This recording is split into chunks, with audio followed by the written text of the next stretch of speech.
नमस्कार. लक्षवेधीमध्ये आपल्या सगळ्यांचं स्वागत. मी प्रसाद काथे. महाराष्ट्रामध्ये शाळा सुरू होण्याच्यासाठी सकारात्मक पावलं टाकली जात आहेत. राज्याच्या शालेय शिक्षण मंत्री या नात्यानं वर्षा गायकवाड यांनी मुख्यमंत्र्यांकडे पाठवलेला प्रस्ताव मुख्यमंत्र्यांनी तत्वतः मान्य करत राज्य शासनाला तशा पद्धतीनं शाळा दिवाळीनंतर सुरू करता येतील या संदर्भातला विचार करायला सांगितलंय. हा विषय जसा प्रशासनाशी निगडित आहे तसाच तो शाळांच्या संचालक मंडळाशी सुद्धा निगडित आहे आणि त्या पलीकडे जाऊन हा विषय तुमच्या माझ्या प्रत्येक पालकाशी आणि म्हणूनच महाराष्ट्रातल्या प्रत्येक घराशी निगडित आहे. त्याच अनुषंगानं महाराष्ट्राच्या प्रत्येक घराशी निगडित असलेल्या विषयाची चर्चा आजच्या लक्षवेधीमध्ये. शाळा सुरू करण्याच्यासाठी दिवाळीच्या नंतरची तयारी करायची असेल तर त्या पद्धतीचे अनेक बदल हे वेळापत्रकापासून शाळेतल्या वर्गातल्या प्रत्येक घटकाशी निगडित असतील. हे बदल करण्याच्यासाठी शाळांनाही बऱ्यापैकी मेहनत करावी लागणार आहे. शाळेच्या शिक्षकांनाही स्वतःच्या आत्तापर्यंतच्या ज्ञानदानाच्या कामामध्ये बदल करावे लागणार आहेत.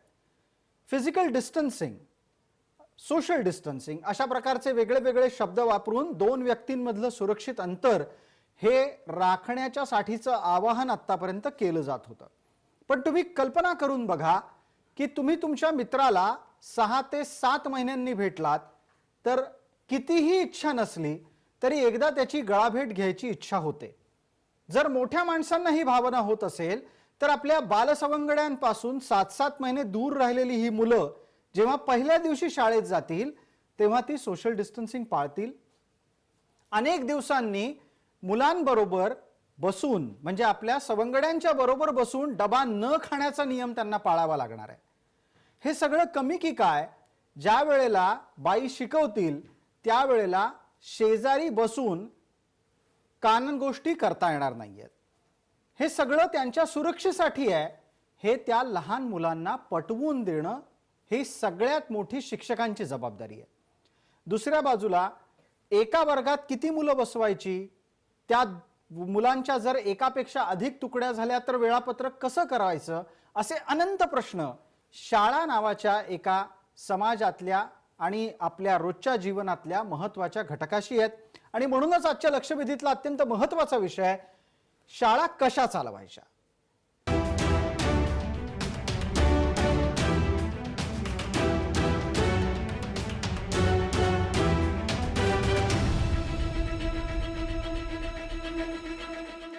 आजच्या या चर्चेमध्ये आपल्याबरोबर असलेले मान्यवर कोण त्यांचा परिचय आपल्याला करून देतो. आपल्यासोबत पालकांचे प्रतिनिधी या नात्यानं किशोर गिराम आहेत, विद्यार्थ्यांचे प्रतिनिधी या नात्यानं आर्यन गोसावी आहे, आरती पुगावकर प्रवक्ता आहेत भारतीय जनता पार्टीच्या, अरुण सावंत माझ्यासोबत मुंबईच्या स्टुडिओमध्ये आहेत प्रवक्ता काँग्रेस या नात्यानं, आणि आरोग्य विश्लेषक डॉक्टर अमोल अन्नदाते. स्वाभाविकरित्या पहिला प्रश्न आर्यन गोसावी या विद्यार्थ्याला असणार आहे. आर्यन, किती दिवसांनी शाळेत जायला मिळेल या बातमीनं तुला आनंद झालाय का?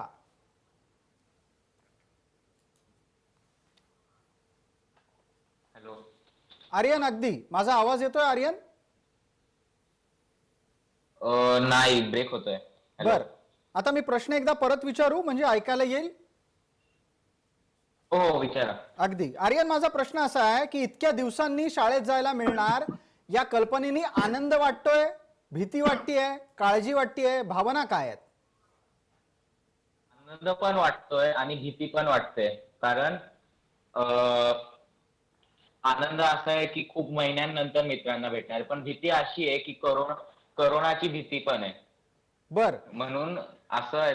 हा बर. आनंद, तू बोलताना तू समोर बघत राहा, कॉम्प्युटरमध्ये बघत राहा, इकडे तिकडे बघू नकोस. त्यामुळे आपण एकमेकांशी बोलतोय असं आपल्याला वाटेल. एकदम बरोबर बघतोयस तू आता.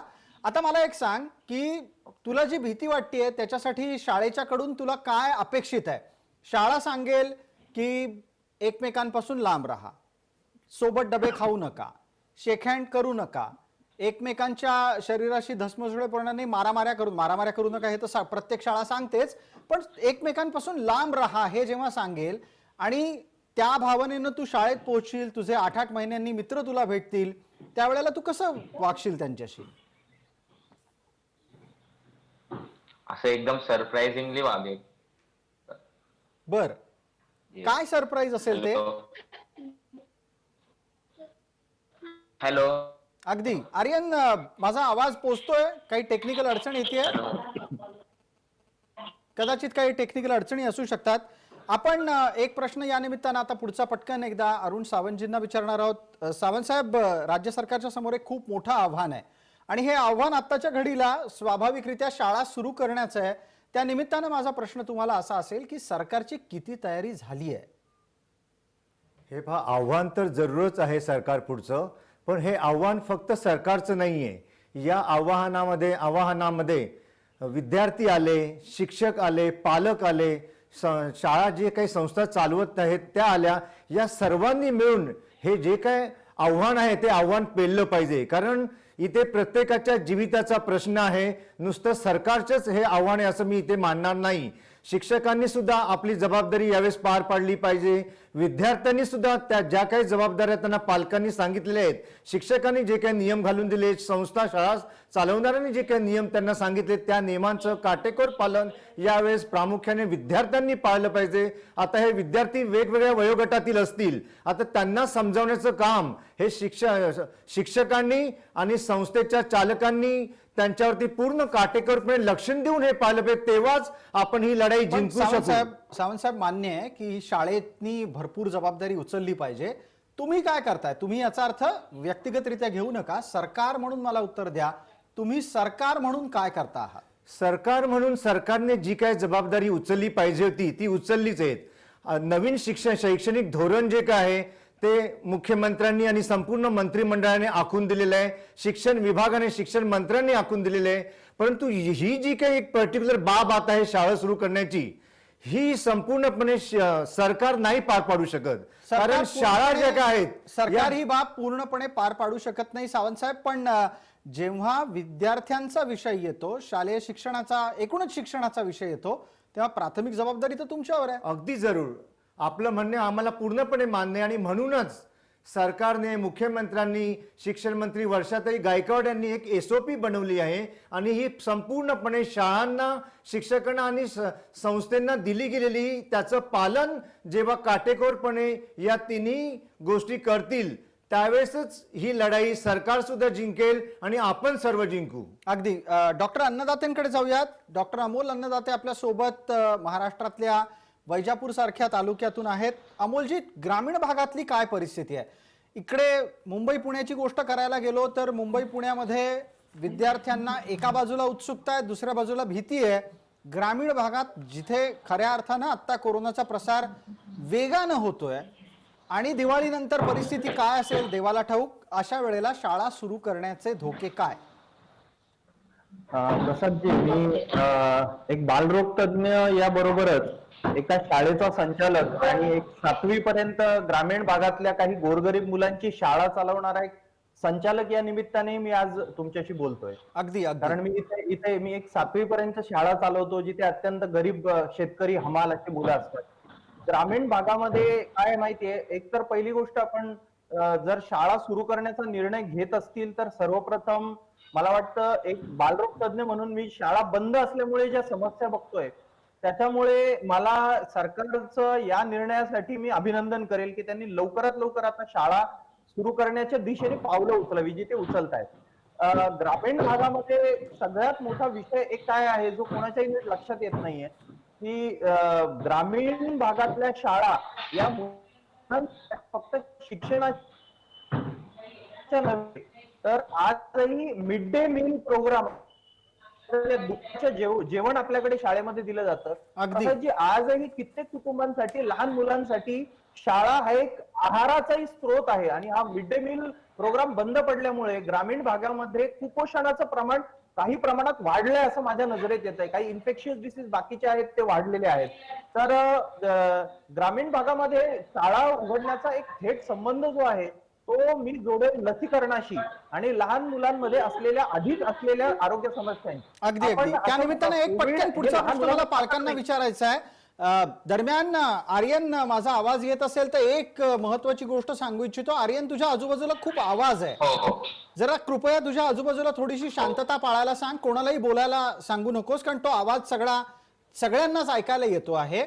मला एक पुढचा प्रश्न किशोर गिराम यांना विचारायचा आहे. किशोरजी, आपण ऐकलं विद्यार्थ्यांच्यासाठी एका बाजूला उत्सुकता आहे, दुसऱ्या बाजूला दुपारचं जेवण शाळेत मिळणं ही एक आकर्षणाची बाब आहे, जे गेले अनेक दिवस ते त्यात खंड पडलाय. पण एक पालक या नात्यानं मला तुम्हाला विचारावं असं वाटेल की पालक बऱ्यापैकी धास्तावले आहेत. माझ्यासह अनेक पालक असे आहेत की ज्यांना मनात धाकधूक आहे की अरे बापरे, या मुलांना शाळेत कसं पाठवायचं. तुमच्या आजूबाजूची परिस्थिती काय, तुमची स्वतःची प्रतिक्रिया काय आहे, कोणती काळजी शाळेनं घ्यावी असं तुम्हाला वाटतं? किशोरजी, आपण उत्तर द्या. नक्कीच सर, शाळा सुरू होत आहेत, चांगली गोष्ट आहे. पण म्हणजे प्रामुख्यानं सांगायचं झालं तर कोविड सारख्या परिस्थितीमध्ये खूप दिवसानंतर शाळा सुरू होते आणि त्या कोविड सारख्या परिस्थितीमध्ये सरकार आणि शाळा प्रशासन मुलांच्या आरोग्याची कितपत काळजी घेणार आहे, हाही खूप मोठा आमच्या पुढे प्रश्न आहे.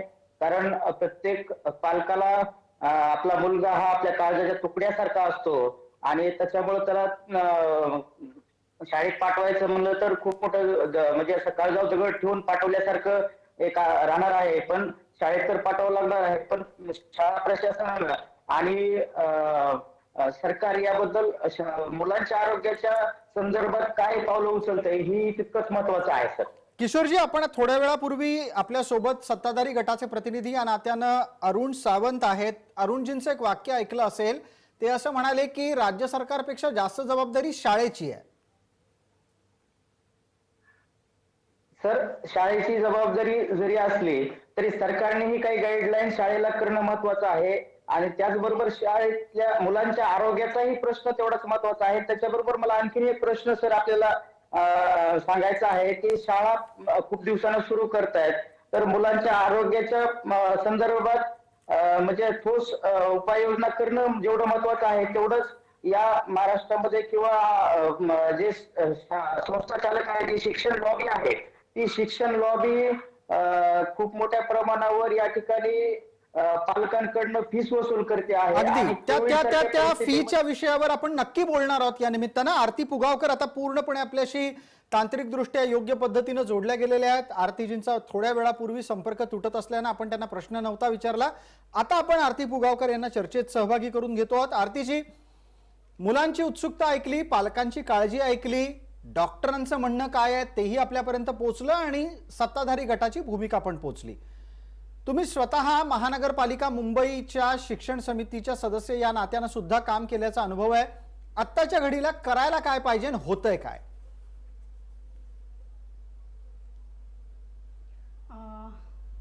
सर्वप्रथम सगळ्यांना नमस्कार. हा इतका महत्त्वाचा विषय आहे की विद्यार्थ्यांनी शाळेत जाणं. आपल्याला माहिती आहे की एका ठराविक वेळेनंतर मुलांना शाळेचं फार आकर्षण असतं आणि आपण आत्ताच आपल्या सहभागी विद्यार्थी मित्राकडून ते ऐकलं सुद्धा की त्याला किती उत्सुकता आहे शाळेत जाण्याची. परंतु दुर्दैवानं सरकार म्हणजे हा एकच विषय नाही, शिक्षण हा एकच विषय नाही, तर कुठलाही विषय असो त्याला बरोबर महत्त्वाच्या मुद्द्याला बगल देऊन आपण एक प्रकारचा संभ्रम कसा निर्माण करायचा याच्यामध्ये माहीर झालेला आहे आणि याही विषयामध्ये दुर्दैवानं सरकारकडून तेच होतंय. मी तांत्रिक अडचणीमुळे मी बालरोग तज्ज्ञ जे आहेत त्यांचं म्हणणं व्यवस्थित ऐकू शकले नाही. परंतु मी थोडे जे गोष्टी आहेत या दृष्टीने, तुम्ही जसं म्हटलात की महानगरपालिकेच्या शिक्षण समिती सदस्य म्हणून माझा थोडा अनुभव आहे विद्यार्थ्यांच्या बाबतीतला, तर मी थोड्या गोष्टी इथे नक्कीच मांडू इच्छिते. त्याच्यात सगळ्यात महत्त्वाचा विषय हा आहे की आत्ताच दुर्दैवानं काँग्रेसचे प्रवक्ते आहेत त्यांनी तर हात वर केलेले आहेत की ही बाबा फक्त काय सरकारची जबाबदारी नाही आहे, ही पालकांची, विद्यार्थ्यांची आणि शिक्षकांची जबाबदारी आहे. असं कसं म्हणू शकता हो तुम्ही? ही सरकारची जबाबदारी नाही. इतक्या मोठ्या वैश्विक महामारीतनं आपण जातोय आणि त्यावेळेला सरकारच्या प्रतिनिधींना असं म्हणावं की आम्हाला माहित नाही, ही आमची जबाबदारी नाही, हे एक अतिशय दुर्दैवी आहे. पालकांची काळजी. प्रसादजी, मला 2-3 मुद्दे इथे मांडायचे आहेत. सगळ्यात महत्वाचं, आपण संपूर्ण महाराष्ट्राबद्दल बोलतोय. इथे दुर्दैवानं शिक्षण मंत्री ज्या आहेत त्या माहीममधल्या, धारावीमधल्या आणि मुख्यमंत्री आहेत बँड्रामधलं. म्हणजे त्यांच्यासाठी काय संपूर्ण राज्य हे शहर आणि सबर्बन एवढ्यातच विभागलं गेलंय का? आज आपण ग्रामीण भागाचा विचार केला तर मुलांना प्रवास करावा लागतो. त्या लोकल गाड्यांमधनं किंवा जो काही लोकल प्रवास आहे तो करताना मुलांची काळजी कोण घेणार आहे, कशी घेणार आहे? दुसरा अतिशय महत्वाचा विषय ज्याला शासन जाणीवपूर्वक बगल देत आहे ते म्हणजे पालकांनी किती वेळा विनंती केली आहे की 10वी-12वीच्या परीक्षा फेब्रुवारीत घेऊ नका आणि मे मध्ये घ्या. त्याच्यावर सरकार का नाही लक्ष देत आहे? फेब्रुवारी किती लांब आहे? त्याच्यावर तातडीनं निर्णय देणं आवश्यक नाहीये का? पण ते न करता आता हे नको ते विषय चालू आहेत. आणि तिसरा अतिशय महत्वाचा मुद्दा जो बालरोग तज्ज्ञ आपल्याला जोडलेले आहेत. आपण महाराष्ट्रातल्या विद्यार्थ्यांची संख्या बोलतोय. आपल्याला माहिती आहे आज 12वीला 17 लाख विद्यार्थी असतात. जर आपण 1 लाख इकडे तिकडे केले तर 11वीला साधारण पुन्हा 15 लाख विद्यार्थी असतील. ते 30 लाख. 9वी-10वीची परिस्थिती तीच आहे. 15 ते 16 लाखाच्या मध्ये 10वीचे विद्यार्थी असतात. 14 लाखाच्या मध्ये 9वीचे विद्यार्थी असतात. एवढा मोठा 60 लाख विद्यार्थ्यांचा आकडा आहे आणि त्यांची व्यवस्था करताना इकडे शासनाचे प्रतिनिधी प्रवक्ते बसले आहेत, सरकारी पक्षात सहभागी असलेले, ते सांगतायत आमची जबाबदारी नाही. किती गैर विधान आहे ते. बर. हे अतिशय महत्वाचं. तिसरा मुद्दा जो मी इथे मांडू इच्छिते की आपण विशेष फक्त जर मुलींची संख्या बघितली, विद्यार्थिनींची संख्या बघितली तर ती इतकी लक्षणीय आहे. आणि दुर्दैवाने आज ग्रामीण भागातली जी परिस्थिती आहे त्याच्यामध्ये आपल्या महाराष्ट्र राज्यातल्या मुली ह्या ॲनेमियाने ग्रस्त असतात. माल न्यूट्रिशन आणि हे सगळे मुद्दे आपण किती वर्ष डिस्कस करतोय. ॲनेमियाने ग्रस्त असतात, ते आजारी नसतात. पण इथे आज आपण कोरोना पॅन्डेमिक मध्ये शाळा सुरू करण्याचा विचार करतोय आणि तिकडे इम्युनिटी बद्दल आपण बोलतोय. ह्या मुलींची जबाबदारी कोण घेणार आहे? शासन काय करणार आहे या बाबतीमध्ये? ठीक. या सगळ्या विषयांना नको का बोलायला? आरती आणि पुगावकर याची शाळा उत्तरं सुरू घेऊया. केल्यानंतर आरती अर्ध्या पुगावकर मुलांना याची उत्तरं बोलवायचं, घेऊया. तुम्ही अर्ध्यांना 3 नाही प्रमुख मुद्दे बोलवायचं. मांडलेत. मग आपण एक 4च विषय घ्यायचे. पहिला मुद्दा आरती पुगावकर आपण जो मांडलात तो स्वाभाविकरित्या आरोग्याच्या दृष्टीने अत्यंत महत्वाचा आहे. दुसरा मुद्दा तुम्ही मांडलात विद्यार्थ्यांच्या प्रवासाचा. तिसरा मुद्दा मांडलात त्यांच्या परीक्षांच्या बाबतीतला. आणि या सगळ्या मुद्द्यांना एकत्रितरित्या जो मुद्दा जोडून आहे तो मुद्दा आहे सरकारच्या जबाबदारीचा. मुंबईतल्या मंत्र्यांनी मुंबईच्या पलीकडे जाऊन निर्णय घेताना विचार करायला हवा होता. हा एक प्रमुख आक्षेपही तुम्ही त्या निमित्ताने मांडलात. अरुण सावंत उत्तर देतील. अतिशय उत्तमरित्या भारतीय जनता पार्टीच्या ज्या प्रवक्ते इथे आले आहेत, आरती पुगावकर यांनी उत्तर दिलेले आहे. प्रत्येक गोष्टीमध्ये सध्या महाराष्ट्रामध्ये जे जे काही घडते त्याच्यामध्ये प्रत्येक गोष्टीत राजकारण हे आणलंच पाहिजे, हे भारतीय जनता पार्टीने ठरवलेले आणि तेच आता यांच्या बोलण्यातून दिसून आलं. सावंत साहेब, ज्याप्रमाणे त्यांनी त्यांनी तांत्रिक प्रश्न मुद्दे मांडले, उपस्थित केले. जे त्यांनी मुद्दे मांडले साहेब- त्याचं उत्तर मी देतो त्यांना आपोआपच कळेल की त्या आणि समस्त जनतेलाही कळेल की कशा प्रकारे भारतीय जनता पार्टी प्रत्येक इश्यूचं राजकारण करत असते. आता ज्याप्रमाणे आपण म्हणालात की शिक्षण मंत्री ह्या धारावीमध्ये राहतात आणि मुख्यमंत्री हे वांद्र्याला राहतात, त्यांचं मुंबई शहराशिवाय बाहेर कुठे लक्षच नसतं. तर ताई, मी आपणास हे सांगू इच्छितो की सरकारने मुंबई बरोबर संपूर्ण महाराष्ट्रातल्या विद्यार्थ्यांचा अभ्यास केलेला आहे आणि त्यासाठी त्यांनी नुसतं शाळांमध्ये येऊनच अभ्यास करा असं कुठल्याही प्रकारचं बंधन ठेवलेलं नाहीये किंवा कुठल्याही प्रकारचं त्यांनी अटी घातलेल्या नाहीत. मुंबईच्या बाहेर जे खेडेगावात किंवा जिथे गाड्या सुद्धा जात नाहीत, एसटी सुद्धा जात नाहीत, अशा ठिकाणच्या विद्यार्थ्यांसाठी सुद्धा सरकारने अनेक योजना म्हणजे अनेक तिथे बाबी त्यांनी ठरवून दिलेल्या आहेत. जेणेकरून मी तुम्हाला एक उदाहरण देतो की खेडेगावामध्ये इंटरनेट पकडत नाही, त्यामुळे तिथे विद्यार्थ्यांना शिक्षण नीट मिळत नाही. तसंच खेडेगावांमध्ये अनेक ठिकाणी एसटी जात नाही, पायवाटा सुद्धा नाहीत, अशा ठिकाणी लांब अंतरावरती शाळा आहेत. तिकडचे विद्यार्थी शिक्षणापासून वंचित राहू नयेत म्हणूनच सरकारने शिक्षकांवरती वेगवेगळ्या विभागांमध्ये शिक्षकांवरती जबाबदारी दिली. त्यांनी त्यांच्या घरापर्यंत पाठ्यपुस्तकं सुद्धा पोहोचवलीत आणि आमचे उत्तर मी देतो. द्या तुम्ही. राजकारण कसं खेळलं जातं हे समस्त जनतेला कळू देत. आज आमचे शिक्षक घराघरामध्ये खेडेगावामध्ये जाऊन पण तिथे सावंत साहेब, समाज 23 केंद्रामध्ये जाऊन शिक्षण देत आहेत. 23 तारखेला शाळा सुरू करायच्या आहेत की नाही करायच्या? प्रयत्न करता हे चुकीचं आहे. सावंत साहेब, 23ला शाळा सुरू करायच्या आहेत की नाही करायच्या आहेत? ऐका, प्रसादजी, शाळा सुरू करायच्या आहेत म्हणूनच सरकारने काही गाईडलाईन केलेली आहे. दिवाळी नंतर काय टप्प्याटप्प्याने गाईडलाईन आहेत शाळा- त्यांचं एकदा कळत नाहीये. आम्ही सांगतो आपल्याला, जर आपल्याला माहित नसेल तर आम्ही त्याच्यासाठीच इथे या तुमच्या टीव्ही चॅनलवर आलो आहोत. सरकारने टप्प्याटप्प्याने शाळा चालवण्याचा निर्णय घेतलेला आहे. प्रत्येक शाळांना त्यांनी गाईडलाईन दिली की बाबा प्रत्येक बेंचवरती म्हणजे एका बेंचवरती एकच विद्यार्थी बसेल. समस्त शाळेची सकाळच्या क्षेत्रामध्ये आणि संध्याकाळच्या क्षेत्रामध्ये अशा सुद्धा शाळा घ्या अशा सूचना दिलेल्या आहेत. मधल्या काळामध्ये सरकार पूर्णपणे त्या शाळेचं सॅनिटायझेशन करायला तयार आहे. सरकारने ही जबाबदारी झटकलेली नाहीये. कोणत्याही जसं आरती यांनी आता सांगितलं की काँग्रेसचे प्रवक्ते किंवा सरकारचे प्रवक्ते इथे येऊन जबाबदारी झटकत आहेत, तर मुळीच नाही. मी ठीक आहे. तुम्हाला हे म्हणालो की सरकार बरोबर शिक्षक, त्याच्यानंतर संस्था चालक, विद्यार्थी आणि पालक हे जेव्हा सगळे एकत्रितरित्या काम करतील तेव्हाच हे शक्य होईल, ठीक आहे. अन्यथा कठीण जाईल. आरती पुगावकर उत्तर देतील. आरती पुगावकर, सरकार म्हणते की त्या जबाबदाऱ्या ज्या ज्या शक्य आहेत त्या घ्यायला तयार आहेत, मात्र जास्त जबाबदारी संस्था चालकांची आहे. हा तर्क त्यांनी थोड्या वेळापूर्वी मांडला आणि आता त्यांचं असं म्हणणं आहे की 2 सत्रांमध्ये शाळा चालवता येतील का? 2 सत्रांमध्ये म्हणजे आत्ता असलेल्या एका सत्राच्याच 2 वेगळ्या वेगळ्या आणखीन तुकड्या करून सॅनिटायझेशनचा मुद्दा आहे, हे सगळं करायला सरकार तयार आहे. तुम्हाला खरंच असं वाटतं की मानसिकता आणि दृष्टिकोन दोन्ही गोष्टी केवळ आणि केवळ शहरापुरता आहे? प्रसादजी, पुन्हा एकदा अतिशय महत्त्वाची गोष्ट जी अरुण सावंत सरांनी जी मांडली त्यामध्ये अतिशय महत्त्वाची गोष्ट आहे. कदाचित त्यांना माहीत नाहीये, मुंबई महानगरपालिकेच्या शाळा ऑलरेडी 2 सत्रांमध्ये चालतात. सकाळी 7 ते दुपारी 1 आणि 1 वाजता शाळा भरते ती संध्याकाळी 6ला. आणि फक्त महापालिकेच्या नाही, अशा दोन्ही सत्रात चालणाऱ्या शाळा आहेत. मग त्यांना काय तुम्ही रात्री बोलवणार आहात का? बर, विद्यार्थ्यांची संख्या हा अतिशय मोठा आणि गहन प्रश्न आहे. मुंबईच्या शाळांमध्ये किंवा महाराष्ट्रातल्या प्रत्येक शाळांमध्ये विद्यार्थ्यांची संख्या किती आहे हो? तुम्ही अर्ध्या मुलांना बोलवताय म्हणताय आणि शिक्षण घेण्यापर्यंत ते बसतील. जेवणाची सुट्टी आहे, वॉशरूम यूज करणं आहे, बाथरूमला जाणं आहे, तुम्ही किती त्यांना लांब ठेवणार आहात एकमेकांपासून? आरतीजी, शाळा तुम्ही सुरू तुम्ही तुम्ही झाल्याच वेगळे वेगळे आक्षेप मांडता आहात. नक्की कोणत्या गोष्टी व्हायला हव्या होत्या ज्या झाल्या नाहीत याच्यावर अधिक स्पष्टपणे आणि जसं बोललात तर बरोबर. बालरोग तज्ञांनी मांडलंय की त्यांच्या आरोग्यासाठी हे खूप आवश्यक आहे.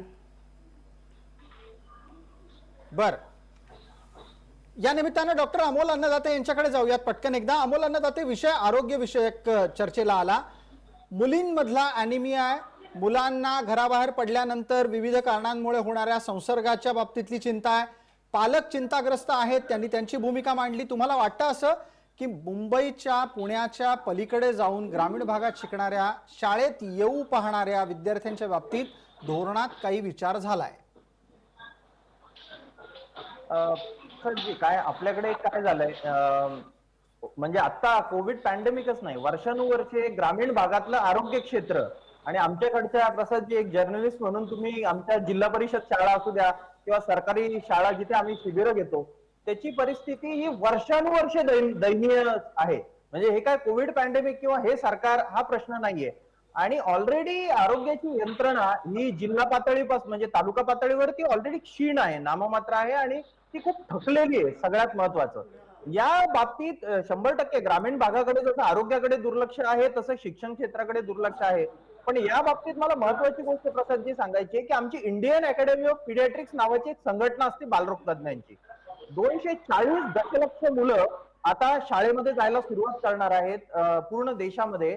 आणि आमच्या संघटनेच्या काही बालरोग तज्ञांनी मिळून आम्ही 15 पानांची गाईडलाईन आम्ही बनवलेली आहे. बालरोग तज्ञ म्हणून आम्हाला काय वाटतं, लसीकरणाच्या बाबतीत काय वाटतं, तुम्ही त्याच्यातले काही प्रमुख आणि ठळक असे 3 मुद्दे सांगा की ज्याच्यावर सरकारने विचार केला पाहिजे. अमोल अन्नदाते, तुम्ही त्याच्यातले प्रमुख मुद्दे सांगा. बालरोग तज्ञांना चिंता कसली वाटते? मी प्रमुख 3 मुद्दे त्याच्यातले की शाळा उघडताना किंवा आपल्याला सगळ्यात महत्वाचं आमचं बालरोग तज्ञांचं म्हणणं आहे की जर केसेस वाढल्या अचानक त्या भागामध्ये तर आपल्याला शाळा बंद करणं चालू करणं हे आपण कसं ठरवायचं याचे 3 मुद्दे मी पटकन सांगतो. आणि काय की अरुण सावंत सरांना मला सांगायचे की हे आमचे मुद्दे शासनापर्यंत पोहोचतच नाहीयेत. मी त्यांना मेल करतो नंतर हवं तर त्या गाईडलाईन. तर नवीन केसेस त्या जिल्ह्यामध्ये ज्या आहेत त्या गेल्या 2 आठवड्यामध्ये या स्टेडीली कमी होत गेलेल्या पाहिजे, वाढत जायला नको. त्या जिल्ह्यातच शाळा उघड्या आपल्याला ठेवता येतील. नंबर 1. नंबर 2, त्या जिल्ह्याचा केस पॉझिटिव्हिटी रेट जो आहे म्हणजे जितक्या टेस्ट केल्या त्याच्यापैकी किती टक्के केस पॉझिटिव्ह येत आहेत, हा केस पॉझिटिव्हिटी रेट त्याचा त्या जिल्ह्याचा 5% पेक्षा जास्त असायला नको. 5%चं 6%, 60% झालं तर आपल्याला शाळा परत बंद कराव्या लागतील किंवा पर्यायी विचार करावा लागेल. आणि तिसरं महत्वाचं की मागच्या 2 आठवड्यामध्ये ज्या नवीन केसेस आहे त्या पर लॅक पॉप्युलेशन दर लाखांमागे 20 पेक्षा जास्त असायला नको. हे आकडे जर क्रॉस झाले तर आपल्याला शाळा बंद करणं, शाळा उघडणं, बंद करणं, उघडणं असं करावं लागेल. आणि याच्यासाठी सगळ्यात महत्वाचं, आपल्याकडे ज्या पारंपरिक सुट्ट्या दिल्या जातात, सुट्ट्यांच्या मागे सुट्ट्या दिल्या जातात. बरं. दिवाळी संपली, नाताळ येतो, रविवार, हे या बंद करून सिलेबस कंप्लीट करायचा पटकन आणि या 3 गाईडलाईन्स प्रमाणे शाळा उघडायच्या आणि हे करायच्या. आणि सगळ्यात महत्वाचं शेवटचं, प्रसादजी 30 सेकंदात सांगतो की मुलांचं अच्छा. लसीकरण आपल्या महाराष्ट्रामध्ये, प्रसादजी, आपल्या महाराष्ट्रात मुलांचं लसीकरण फक्त 60% झालेलं आहे. ठीक आहे. 40% मुलांचं सरकारी लसीकरण झालेलं नाही. मागच्या वर्षी जुलै, ऑगस्ट, सप्टेंबर मध्ये ठीक आहे अन्नदातेजी, वेळेची मर्यादा आहे म्हणून थांबवतो. तुम्ही मांडलेले 3 मुद्दे मी पाहतोय अरुण सावंतजींनी लिहून घेतलेले आहेत. सावंत साहेब, हे सरकारकडे कधी पोहोचणार आहेत? डॉक्टर अमोल अन्नदाते यांनी खरोखर काही सूचना अतिशय उत्तमरित्या मांडलेल्या आहेत. ज्याप्रमाणे त्यांनी खेडेगावातील विद्यार्थ्यांच्या समस्या सांगितल्या शाळेंच्या, शिवाय त्यांच्या हेल्थबद्दलच्या, ह्या खरोखर आहेत आजही. आणि सरकार, हे जे सरकार आहे महाविकास आघाडीचं, याच्यावरती अतिशय उत्तमरित्या काम करते ते आणि त्याचे निकालही आम्ही लवकरात लवकर देऊ. ज्याप्रमाणे आता शाळा कोणत्या परिस्थितीत चालू ठेवा आणि कोणत्या परिस्थितीत त्या चालू ठेवू नये, ते आपण मांडलं, ते खरोखरच उल्लेखनीय आहे. आणि त्याच्यातला एक आणखी महत्वाचा भाग जो मांडला गेला तो भाग असा होता की रविवारची सुट्टी, शनिवारची सुट्टी रद्द करून शाळा पूर्ण वेळ चालवा. हे जमणार आहे आपल्याला? नाही, हे पहा, हा जो काही आपला विचार आहे याला शिक्षकांचाच विरोध आहे. आता आम्ही मागच्या आठवड्यात तुम्हाला माहित असेल एक GR काढला, त्याच्यामुळे 5 दिवस दिवाळीची सुट्टी दिली तर किती मोठा हंगामा झाला त्याच्यावरती. तर या गोष्टींचा जर आपला अभ्यास त्यांना त्यांचं मत जाणून, त्या दोघांचंही मत एक समरस करून त्याच्यावरती एक निर्णय घेतला गेला तर उत्तम होईल. आणि सरकार त्याच्याकरता नेहमीच तयार आहे. आरती पुगावकर, विद्यार्थ्यांच्या अभ्यासक्रमाच्या पूर्ण करण्याच्या गरजेला कसं पाहायचं?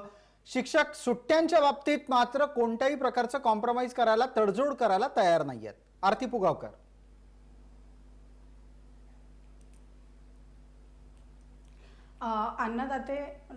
अन्नदात्यांनी खूप महत्त्वाचे मुद्दे या ठिकाणी मांडलेले आहेत.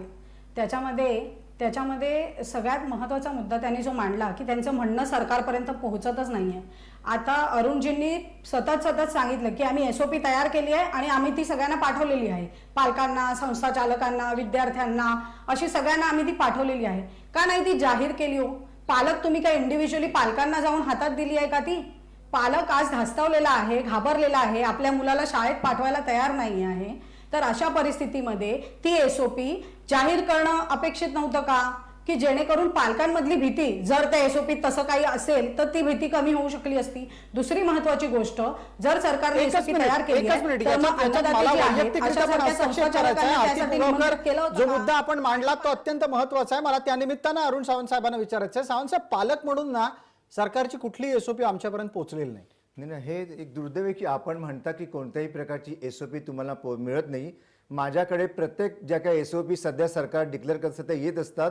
आता तुमच्याकडे कशी पोहोचण्याचा मला सुद्धा अभ्यास करेल, परंतु सरकार ज्या काही SOP वेळोवेळी जाहीर करत असतात त्या पोहोचत असतात. आम्ही व्हॉट्सअपवरती सुद्धा, सोशल मीडियावरती सुद्धा आम्ही ती टाकत असतो. आणि त्या माहितीपर्यंत पोहोचता येत नसेल आणि ती माहिती आमच्यापर्यंत पोहोचत नसेल तर काय करायचं? काय त्या कुठे जातात SOP कळत नाही. आपल्यासोबत किशोर गिराम आहेत. म्हणजे मी मुंबईत बसलोय म्हणून माझ्यापर्यंत माहिती पोहोचायला काही अडचण असू शकत असेल, ग्रामीण भागात किंवा मुंबई पलीकडे काय आहे? किशोर गिराम, तुमच्यापर्यंत राज्य शासनाची SOP आली का हो? शाळा सुरू होण्याबाबतीत पालकांनी काय करायचंय हे तुमच्यापर्यंत पोहोचलंय का? अजिबात पोहोचलेलं नाहीये सर. कुठल्याही प्रकारच्या गाईडलाईन्स कशा पद्धतीनं मुलांच्या आरोग्याची काळजी घेणार आहेत, हे कसल्याही प्रकारची काही गाईडलाईन आमच्या पुस्तक पोहोचलेली नाही. आणि आमच्या पुस्तक म्हणजे कुठल्याच पालका पुस्तक पोहोचलेली नाही. सरकारची काही उपाययोजना आहेत ते काही पोहोचलेलं नाही. ठीक आहे, आर्यन गोसावीला विचारूयात. कदाचित असं झालं असेल, आर्यन गोसावीच्या शाळेच्या व्हॉट्सअपवर काही माहिती आलेली असेल. आर्यन, आवाज येतोय माझा? तुझ्या शाळेच्या व्हॉट्सअपवर अशा प्रकारे कोणती माहिती आली आहे का की शाळा सुरू अमुक तारखेला होणार आहे आणि या तारखेपासून जे जे शाळेत येणार आहेत त्यांनी 1, 2, 3, 4, 5 अशा गोष्टी करायच्या आहेत? असं आलं तरी नाहीये.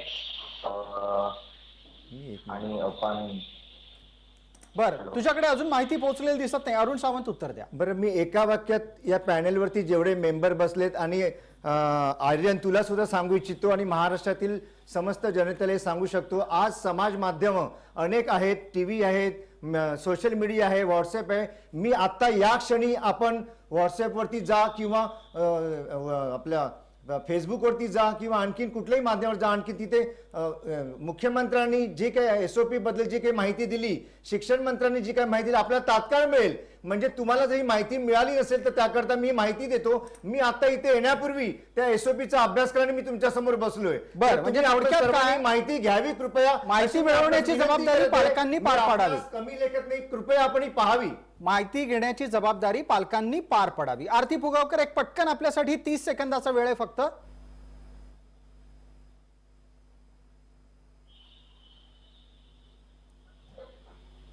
आरतीजी बोला, आपल्या मुद्द्याला मी मांडा. अतिशय महत्वाचा मुद्दा मांडला. एक अतिशय महत्वाचा मुद्दा मी मांडला आणि त्यावर आपण चॅनलवरच पाहिलं की कशा प्रकारे पालकांनी कशावर अवलंबून राहायचं. मी तुम्हाला काही गोष्टी सांगू इच्छिते अगदी 30 सेकंदात. माझ्या हातामध्ये 6 तारखेपासून वर्तमानपत्रात जी शाळा सुरू करण्याबाबतच्या बातम्या आल्यात त्यामधची डेव्हलपमेंट कशी आहे माहिती आहे तुम्हाला.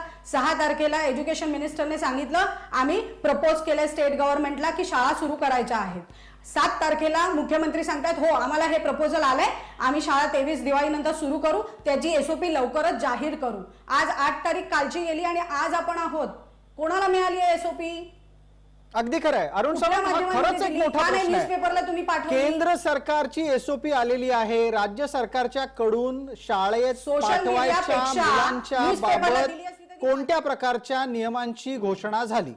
तुम्हाला जर असं वाटत असेल सावंत साहेब, केंद्र सरकारने जी काही SOP डिक्लेअर केलेली त्याच्यामध्ये स्पष्टपणे सांगितलेलं आहे, स्पष्टपणे लिहिलेलं आहे की ही जी काय आम्ही शाळा चालवण्याकरता जो काय आम्ही आता SOP बनवली फक्त दिल्ली करता लागू आहे. प्रत्येक स्टेटने आपापली SOP बनवावी, त्यांच्या मतानुसार त्यांना जिथे वाटतं, ज्या ज्या जिल्ह्यांमध्ये शाळा सुरू करायच्या वाटतात तिथे सुरू करायचे, त्याच्यावरती केंद्राचं कोणत्याही प्रकारचं बंधन लादलेलं नाहीये. आणि त्यानंतरच सरकारने हा निर्णय घेतलेला आहे की जिथे शाळा सुरू करणे शक्य आहे तिथेच केल्या जातील आणि दिवाळीनंतर हा निर्णय फायनल होईल. तुम्हाला दिवाळीच्या अगोदर ह्या सर्व अटी किंवा जी काही कंडिशन्स आहेत त्या फायनल स्वरूपाच्या पाहायला मिळतील. उगीच तुम्ही अर्धवट नॉलेज वरती बोलून जनतेमध्ये संभ्रम निर्माण करू नका किंवा पालकांमध्ये सुद्धा चुकीचं वातावरण निर्माण करू नका, ही माझी आपणास विनंती आहे. सावंत साहेब हे बघा, आता मी स्वतः इथे ट्विटर हँडलच तपासतोय मोबाईल, मी दाखवतो तुम्हाला. माझ्या समोर ट्विटर हँडलच मी तपासतोय. मला सांगा कधीचं ट्विट आहे? आरतीजी देतो संधी आपल्याला. मला सांगा कधीचं ट्विट आहे ज्याच्यामध्ये मी SOP तपासू? सांगा मला पालक म्हणून हे प्रश्न पडलेले आहेत. मला माझ्या मुलांना शाळेत पाठवण्याच्यासाठी धास्ती आहे, मी त्याची उत्तरं कुठे शोधू?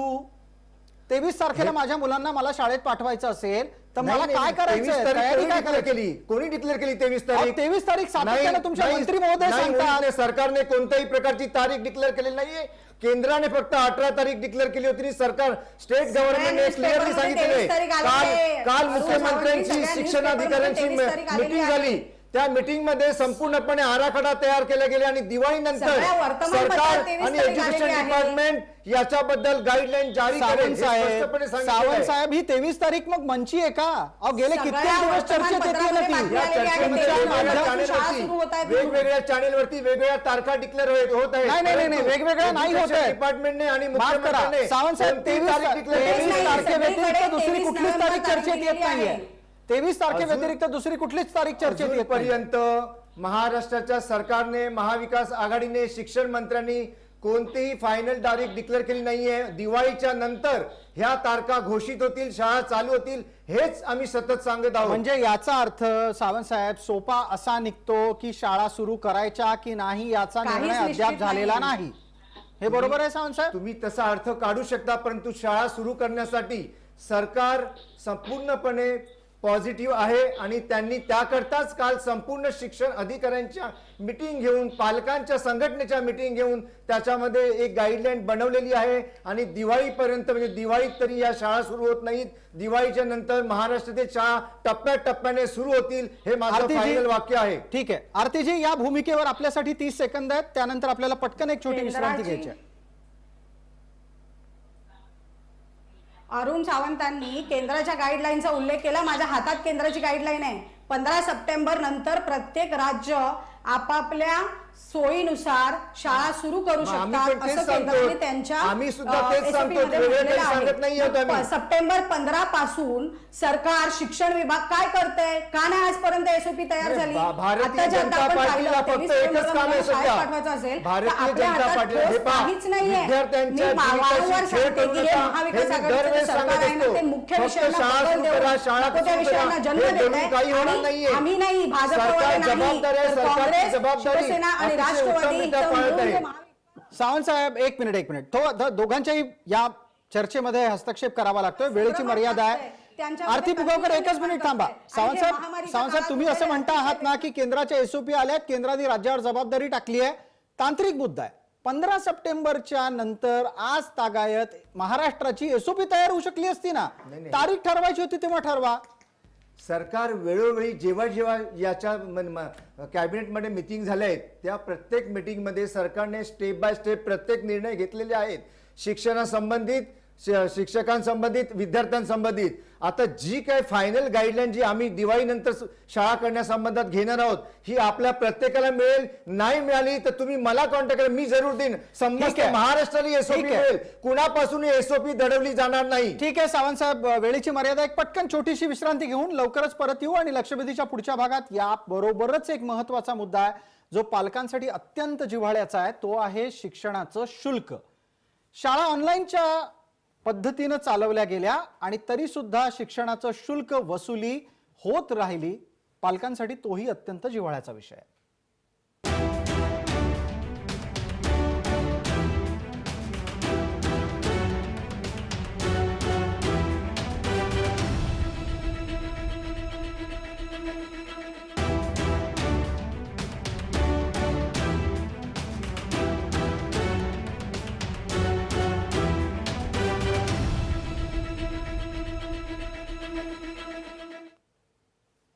नमस्कार. लक्षवेधीच्या या भागामध्ये आपल्या सगळ्यांचं स्वागत. संपूर्ण महाराष्ट्राच्या प्रत्येक घराशी निगडीत असलेला हा विषय आहे की शाळांमध्ये पोरं पाठवायची तर काय काळजी घ्यायची आणि त्याच्या पलीकडे जाऊन नवा विषय पालकांना भेडसावतोय तो असा की ऑनलाईनच्या काळात जितके दिवस शाळा घरात बसून चालली होती, आता ती ज्या वेळेला प्रत्यक्षरित्या सुरू होईल त्यावेळेला फिया कशा भरायच्या आहेत. आपल्यासोबत किशोर गिराम आहेत. किशोर गिराम यांना माझा थेट प्रश्न आहे. किशोरजी, तुम्हाला किती फी भरावी लागणार आहे आणि तुम्हाला तुमच्या आसपास असलेल्या पालकांची मतं माहिती आहेत का या फी प्रकरणातली? छोटी छोटी उत्तर द्या, वेळेची मर्यादा आहे आपल्या सगळ्यांना. सर, खरं पाहिलं तर शिक्षण क्षेत्रामध्ये खूप मोठा शिक्षण माफिया आहे. प्रत्येक संस्था चालक हा डोनेशन घेतल्याशिवाय एकाही मुलाला ऍडमिशन देत नाही. ते इंग्रजी शाळा असो किंवा मराठी ठीक माध्यमाची आहे शाळा. किशोरजी, आता इतिहासावर बोलण्याची वेळ नाहीये. आता वर्तमानात काय चाललंय ते सांगा. आजची परिस्थिती जर बघितली तर आज ऍडमिशन शाळेमध्ये सुरू केलेले आहेत आणि त्याच्यामध्ये 10,000पासून ते 25-30 हजारापासून एका विद्यार्थ्यांना फीस डोनेशन स्वरूपात मागितली जात आहे सध्याच्या परिस्थितीत. अच्छा, हा एक डोनेशनचा विषय झाला. ज्यांची मुलं आता शाळेत आहेत अशा पालकांना कोणती फी संदर्भातली चिंता सतावतीये? आता काय सगळ्यात मोठी एकतर पावसामुळे ओला दुष्काळ झालेला आहे आणि त्याच्यामुळे आणि त्याच्यात तो कोविडमुळे आणि ओल्या दुष्काळामुळे सर्वसामान्य कुटुंबातील खूप मोठी हालाकीची परिस्थिती आहे. त्याच्यामध्ये जर आता शाळेच्या फीस आवाच्या सव्वा जर भरायच्या म्हणल्या किंवा त्यांच्या काही शाळेच्या किट वगैरे असतात त्या करून अशा फीस वसूल करतात शाळा, तर याच्यामध्ये ती भरायची कशी ही चिंता पालक वर्गाला लागलेली आहे. ठीक आहे, डॉक्टर अन्नदातेंकडे जाऊयात पटकन. डॉक्टर अमोल अन्नदाते, प्रश्न असा उपस्थित राहतो की कोविड आणि अतिवृष्टी या दोन्हीमुळे ज्या कुटुंबात घरात येणारं नियमित उत्पन्न थांबलंय त्यांची म्हणजे त्यांच्या समोरचा संकटाचा जो काही डोंगर उभा आहे तो केवळ आणि केवळ फी बद्दल आहे की इतरही काही प्रश्न आहेत जे त्यांना जास्त भेडसावत आहेत? प्रसादजी, या पूर्ण कोविड पॅन्डेमिक मध्ये आपल्याकडे जी आर्थिक हानी झाली आहे त्याचा अजून आपण कोणी अंदाजच लावू शकत नाहीये. ग्रामीण भागात तर काय झालंय की जिथे कोविडचे रुग्ण अत्यवस्थ झाले ती कुटुंब अक्षरशः देशोधडीला लागलेली आहेत. ज्यांना ऍडमिट करावं लागलं, ज्यांना गव्हर्नमेंट हॉस्पिटल्समध्ये बेड मिळाले नाहीत, प्रायव्हेटमध्ये, आणि त्याच्यामुळे मी माझ्या पालकांच्या परिस्थितीवरून सांगतो. एक शाळा चालवताना मी प्रामाणिकपणे सांगतो की मला माझ्या शिक्षकांचे मी 50% पगार करतोय लॉकडाऊन मध्ये, आणि आम्हालाही शाळा चालवण्यासाठी जेव्हा आम्ही फी मागतायत तेव्हा पालक आम्हाला सांगतायत की डॉक्टर साहेब आम्ही शाळेतून मुलं काढून घेतो, आम्हाला हे वर्षच नको, आम्ही नव्याने पुढच्या वर्षी त्याच वर्गात हवं तर ऍडमिशन घेऊ, पण कृपा करून आम्हाला तुम्ही फीज मागू नका. अगदी Patient जेव्हा डॉक्टर आमच्याकडे अन्नदाते, हा एक येतात, अत्यंत पैसे गंभीर मुद्दा आपण मांडलात आणि यातून समोर काय येत आहे तर यंदा मोठ्या प्रमाणात शाळांमध्ये गळती आधीच झालेली आहे, ती आता पटावर येईल या दिवाळीच्या नंतर. डॉक्टर साहेब बोला. याच्यामधून अजून एक दोन महत्वाचे ग्रामीण भागामध्ये बाल गुन्हेगारी, चाइल्ड लेबर, लहान मुलांचं या हॉटेल्सवर काम करण्याचं प्रमाण, बाल गुन्हेगारी असू द्या, त्याच्यानंतर लहान मुलांच्या मानसिक समस्या, हे जे भयानक स्वरूप बालरोग तज्ञ म्हणून मी जे बघतोय या आर्थिक गणितामुळे आणि स्कूल ड्रॉपआउट्समुळे, आधीच प्रसादजी स्कूल ड्रॉपआउटचं प्रमाण ग्रामीण भागामध्ये खूप जास्त असतं. त्यातल्या त्यात मी ज्या वर्गाशी डील करतोय माझ्या शाळेमध्ये, माझ्या शाळेमध्ये एका भिकाऱ्याचं पण मूल आहे, हे मी तुम्हाला सांगतो. तर या वर्गाची जी आर्थिक हानी झाली आहे, ही मुलं एक बालरोग तज्ञ म्हणून आज आमची ओपीडी जी आहे, मुलं आजारी असतानाही पालकांकडे हॉस्पिटलमध्ये यायलाही पैसे राहिलेले नाहीयेत, असे कितीतरी कुटुंब मी रोज बघतोय. अगदी आणि या तुम्ही लोकांना दोन काय झालंय, महत्त्वाचे मुद्दे मांडलेत. गौर- एक म्हणजे अनेक जणांची अशी भूमिका आहे की जाऊ दे या वर्षी पोरग शाळेतून काढून घेऊ. दुसऱ्या बाजूला त्यांचे आरोग्यविषयक प्रश्न आहेत ज्याच्यावर तुम्ही सातत्याने बोलताय. आरती पुगावकर, मला असा प्रश्न विचारायचा आहे.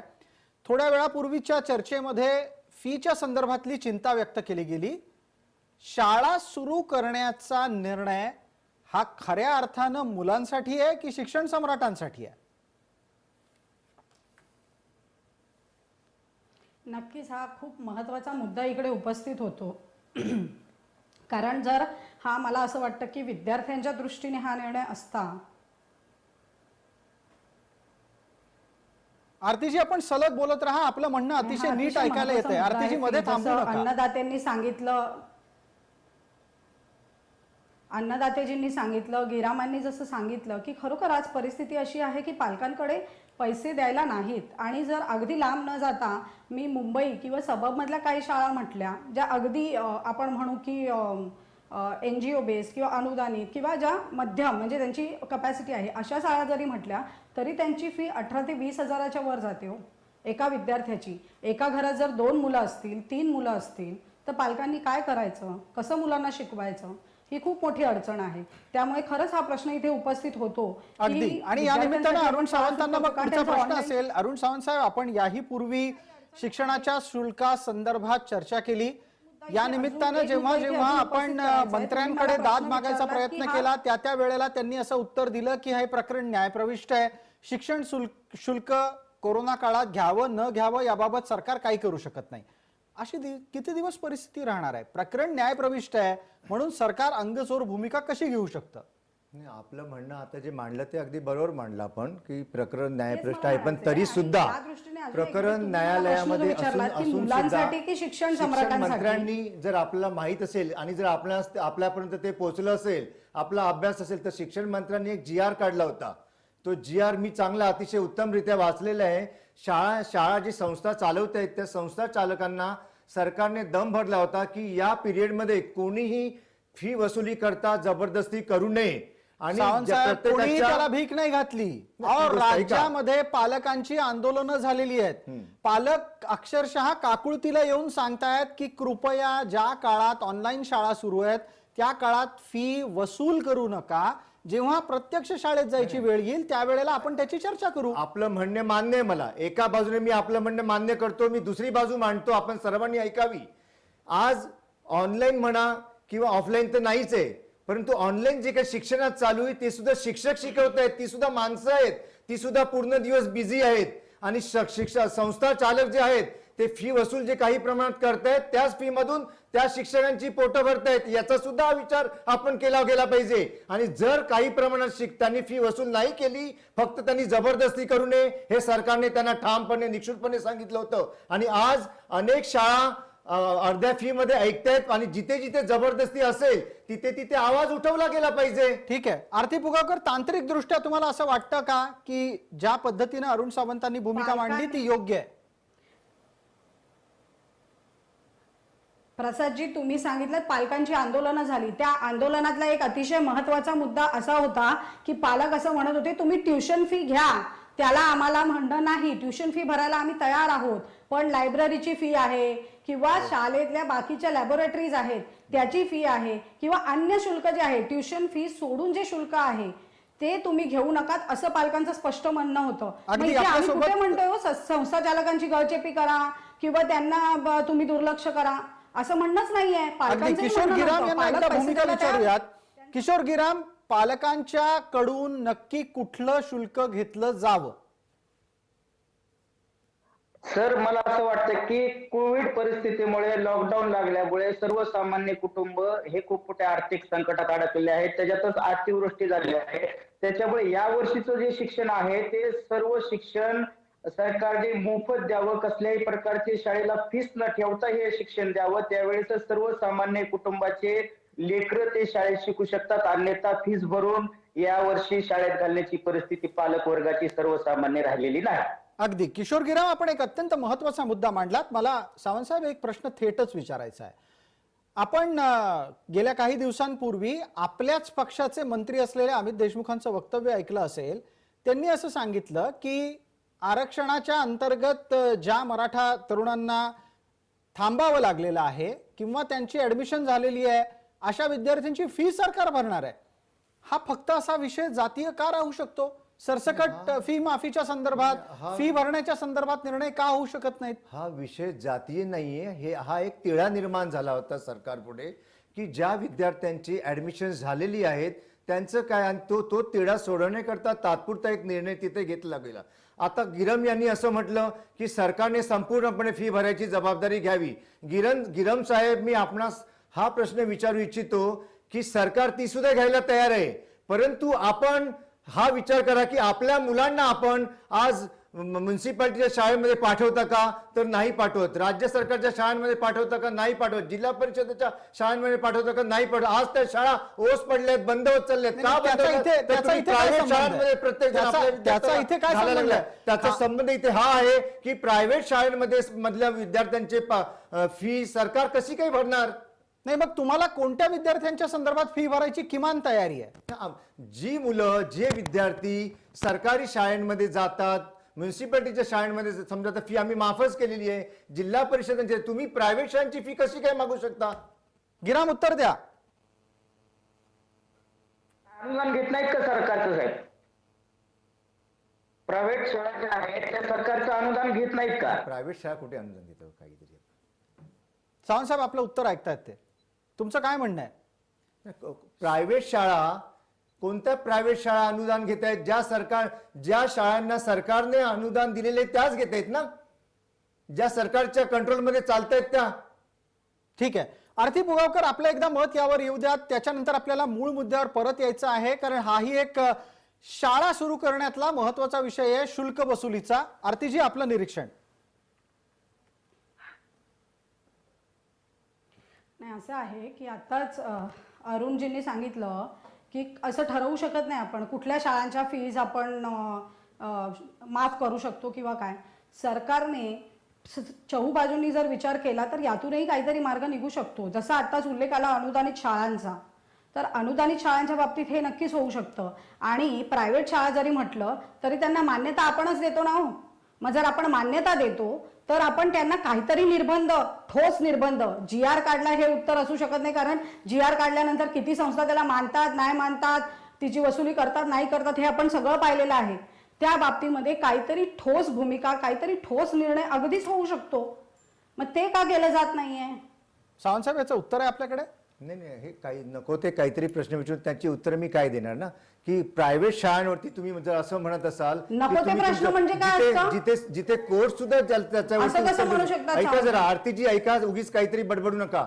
जिथे कोर्स सुद्धा त्याच्यावरती बंधन आणू शकत, तिथे आम्ही काय करणार? त्या शाळांवरती कोणत्या प्रकारचं बंधन? भारतीय जनता पार्टीने तरी लादलं होतं का त्यांच्या 5 वर्षाच्या कालावधीमध्ये? तुम्ही आम्हाला सांगता की त्या संपूर्ण प्रायव्हेट शाळांची फी माफ करून टाका म्हणून.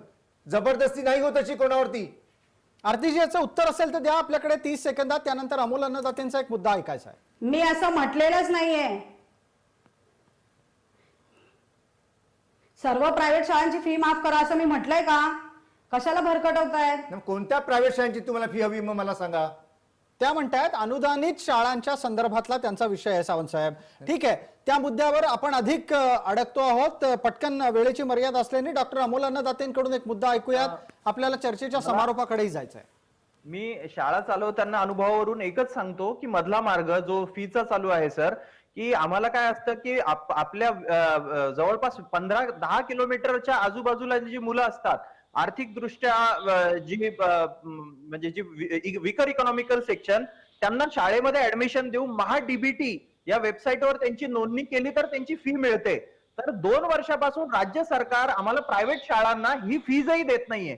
ही फीज जरी शासनाने 50% जरी रिलीज केली तरी आम्हाला काहीतरी भांडवल होईल आमच्या शिक्षकांना पगार करण्यासाठी.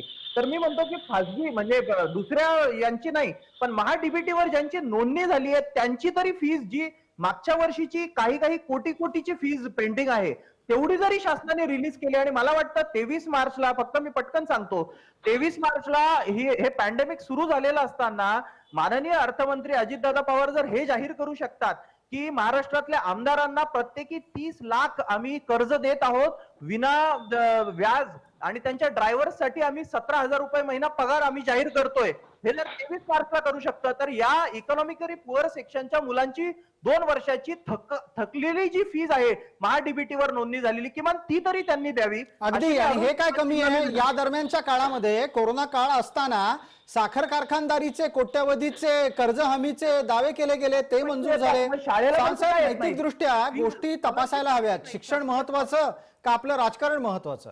डॉक्टर अन्नदाते यांनी मांडलेली समस्या अगदी रास्त आहे आणि मला ती मान्य सुद्धा आहे. त्यात मी थोडंसं फक्त एवढंच मी सांगू इच्छिन की महाडीबीटीवरती ज्या गरीब विद्यार्थ्यांचं किंवा जे ऐका, जे ऐकू येत नाही का, अगदी येतं, बोलत राहा. जे शारीरिक दृष्ट्या ज्यांच्या विकलांग आहेत अशा विद्यार्थ्यांची माफी दिली जात असते. याच्यामध्ये विलंब होते ही गोष्ट खरी आहे, परंतु टप्प्याटप्प्याने ती फी दिली जात असते. परंतु यावेळेस या पॅन्डेमिक कोविड-19च्या वेळेस ती जर मिळाली तर अतिशय चांगला त्यांना उपयोग होईल आणि मदत होईल. गोष्ट आपली मी मान्य करतो आणि ही गोष्ट आम्ही सरकार दरबारी सुद्धा मुद्दामून मांडू आम्ही. आरतीजी, शेवटचा मुद्दा आपल्यासाठी 30 सेकंदाचा वेळ देतो.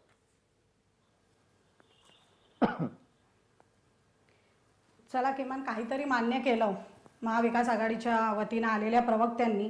ही खूप महत्वाची गोष्ट होती फीच्या बाबतीतली. प्रत्येक गोष्ट न्यायालय प्रविष्ट आहे असं म्हणून ती सोडून देणं, हा स्वभाव मला वाटतं आता ह्या कोरोनाच्या महामारीच्या काळात सरकारने सोडला पाहिजे आणि खरोखर यातून काय मार्ग काढता येईल याकडे लक्ष देऊन विद्यार्थी, पालक, संस्थाचालक आणि सर्वसामान्यांना एक दिलासा दिला पाहिजे. ठीक आहे, धन्यवाद. आपण सर्व मान्यवर या चर्चेत सहभागी झाला त्याबद्दल. महाराष्ट्रातला प्रत्येक पालक आत्ताच्या घडीला याच विषयानं ग्रासलेला आहे की जर त्यांच्या मुलांना, पाल्यांना शाळेत पाठवायचं असेल तर ती मुलं शाळेत सुरक्षित राहणार आहेत का, संसर्गापासून दूर राहणार आहेत का, याची उत्तरं ठामपणे हो किंवा नाही या पातळीत देता येतील का, याची जबाबदारी राज्य सरकारनं घ्यायची आहे. कारण आत्ताच्या घडीला तरी सरकारकडेच पाहण्याशिवाय दुसरा कोणताही मार्ग पालकांच्या हातात नाही. दक्षवेधीमध्ये तुर्तास इतकंच. ताज्या बातम्यांसाठी आपण पहा फक्त जय महाराष्ट्र.